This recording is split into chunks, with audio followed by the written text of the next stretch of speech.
ذرا رکیے، کیا آپ جانتے ہیں کہ ابھی جب آپ یہ ویڈیو دیکھ رہے ہیں دنیا میں کہیں ایک اور سائبر حملہ ہو چکا ہے۔ 2025 میں تنظیموں کو ایک ہفتے میں اوسطاً 1968 حملے جھیلنے پڑے۔ یہ صرف 2023 سے 70% زیادہ ہیں۔ اس 5 منٹ کی ویڈیو میں تقریباً 10 حملے ہو چکے ہوں گے، لیکن سب سے ڈراؤنی بات، شکار بننے والے 90% لوگوں کو پتہ بھی نہیں چلتا کہ ان کے ساتھ کیا ہوا۔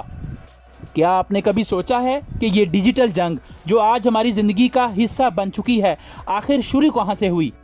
کیا یہ جنگ صرف کمپیوٹر وائرسز تک محدود ہے، یا اس کی جڑیں اس سے بھی گہری ہیں، جہاں جاسوسی، دھوکہ دہی اور طاقت کی سیاست ایک دوسرے سے ملتی ہے؟ آج ہم آپ کو لے چلیں گے ایک ایسے سفر پر جہاں کوئی گولی نہیں چلتی، مگر پوری فوجیں تباہ ہو جاتی ہیں اور ایٹمی پلانٹس بند ہو جاتے ہیں۔ کہانی شروع ہوتی ہے 1940 کی دہائی میں۔ کمپیوٹر ایک کمرے کے برابر تھے، صرف چند بڑی یونیورسٹیوں اور فوجی اداروں کے پاس تھے۔ انٹرنیٹ اور نہ کوئی نیٹ ورک تھا، بس ایک مشین جو حساب کتاب کرتی تھی۔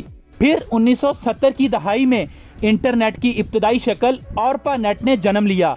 سائنسدانوں نے محسوس کیا جب دو مشینیں آپس میں جڑتی ہیں تو صرف ڈیٹا نہیں، خطرہ بھی منتقل ہوتا ہے۔ 1971 ایک پروگرام بنایا گیا جس کا نام تھا کریپر۔ یہ صرف ایک پیغام دکھاتا تھا، I am Creeper, catch me if you can۔ اور جواب میں کیا ہوا؟ ایک اور پروگرام بنایا گیا، ریپر۔ یہ دنیا کا پہلا اینٹی وائرس تھا۔ سوچیں، پہلا وائرس اتنا بے ضرر تھا تو آج یہ کروڑوں ڈالر کی صنعت کیوں بن گیا؟ یہ تھی سائبر سیکیورٹی کی پہلی سادہ سی جنگ، مگر یہی وہ بیج تھا جس سے آج کا خطرناک درخت اگتا ہے۔ 1980 کی دہائی ذاتی کمپیوٹرز ہر گھر میں آنے لگے، اور ساتھ آئے ہیکرز، یعنی وہ نوجوان جو سسٹم کو چیلنج کرنا چاہتے تھے۔ 1988 میں ایک طالب علم رابرٹ مورس نے مورس وارم بنایا۔ انٹرنیٹ کا 10% تباہ ہو گیا، لاکھوں ڈالر کا نقصان ہوا۔ یہ وہ وقت تھا جب حکومتوں کو احتیاط ہوئی، وہ سمجھنے لگیں یہ کوئی مذاق نہیں۔ پھر 1990 کی دہائی، انٹرنیٹ پوری دنیا میں پھیل گیا، لوگ کھلم کھلا استعمال کرنے لگے۔ یہاں سائبر مجرموں کو سنہری موقع ملا۔ مائیکل اینجلو وائرس 1992 میں اور میلیسا وائرس 1999 میں آیا۔ میڈیا میں خوف پھیل گیا کہ لاکھوں کمپیوٹرز تباہ ہو جائیں گے، مگر حقیقی نقصان کم نکلا۔ کیا آپ جانتے ہیں کہ ان حملوں کی خاصیت کیا تھی؟ یہ صرف تکنیکی نہیں تھے بلکہ نفسیاتی تھے۔ جیسے میلیسا، یہ میکرو وائرس تھا جو ای میل کے ذریعے پھیلتا تھا اور لوگ اسے کھولنے پر مجبور ہو جاتے تھے۔ یہ وہ دور تھا جب سائبر حملوں نے انسان کی کمزوری کو ہتھیار بنا لیا۔ لیکن رکیے، 2000 کے بعد کچھ اور ہوا۔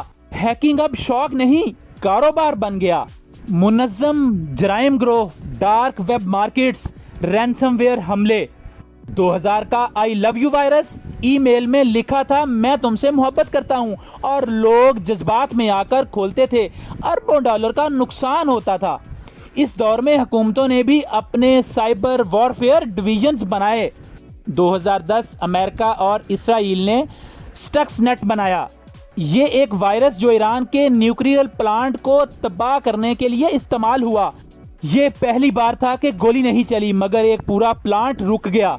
سوچیں، اگر ایک وائرس ایٹمی پلانٹ تباہ کر سکتا ہے تو آپ کا بینک اکاؤنٹ کیا چیز ہے؟ 2017 کا وینا کرائی رینسم ویئر، 150 سے زیادہ ممالک کے ہسپتال، کمپنیاں اور حکومتیں مفلوج، اربوں ڈالر کا نقصان، لاکھوں مریضوں کا ڈیٹا خطرے میں۔ آج ہم 2026 میں کھڑے ہیں، سائبر سیکیورٹی مصنوعی ذہانت کی جنگ بن چکی ہے۔ حملہ آور اے آئی استعمال کر رہے ہیں، دفاعی نظام بھی اے آئی استعمال کر رہے ہیں۔ Cloud computing, internet of things, 5G networks, انہوں نے حملے کے راستے لاکھوں گنا بڑھا دیے ہیں۔ آج کا ہیکر 20 سال پہلے کے ہیکر سے 1000 گنا زیادہ جدید ہے۔ اب حملے صرف کوڈز نہیں بلکہ social engineering, phishing, deep fake اور ڈس انفارمیشن ہے۔ آپ کا ڈیٹا آج سب سے بڑا ہتھیار ہے۔ ڈیٹا چوری، شناخت کی چوری، بلیک میلنگ اتنی تیز ہو چکی ہے کہ ایک عام آدمی بھی اس کا شکار بن سکتا ہے۔ کیا آپ کو لگتا ہے آپ محفوظ ہیں؟ ایک غلط کلک اور آپ کی پوری زندگی ڈیجیٹل قبر میں۔ لیکن کیا آپ جانتے ہیں اگلا بڑا خطرہ کیا ہوگا؟ جی ہاں، وہ ہوگا کوانٹم کمپیوٹنگ۔ کوئی بھی پاسورڈ، کوئی بھی انکرپشن، کوانٹم کمپیوٹر اسے چند منٹوں میں توڑ دے گا۔ بینکنگ سسٹم، فوجی راز، طبی ڈیٹا، سب کچھ خطرے میں۔ لیکن جہاں خطرہ ہے وہاں حل بھی ہے۔ سائنسدان پوسٹ کوانٹم کرپٹوگرافی پر کام کر رہے ہیں، مگر سوال یہ ہے کیا ہم تیار ہیں؟ کیونکہ تاریخ بتاتی ہے ہم ہمیشہ رد عمل دیتے ہیں۔ تو دوستو، ہم نے دیکھا سائبر سیکیورٹی کا سفر، ایک چھوٹے سے وائرس کریپر سے مورس وارم تک، میلیسا تک، آئی لو یو تک، سٹکنیس وینا کرائی تک، اور پھر مصنوعی ذہانت تک۔ لیکن اس سفر کا سب سے بڑا سبق کیا ہے؟ سب سے کمزور لنک کوڈز نہیں، لیکن انسان ہے۔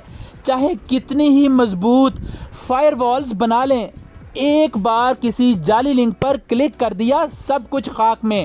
سائبر سیکیورٹی صرف اینٹی وائرس کا نام نہیں، یہ ہماری عادات، ہماری چوکسی اور ہمارے سیکھنے کا نام ہے۔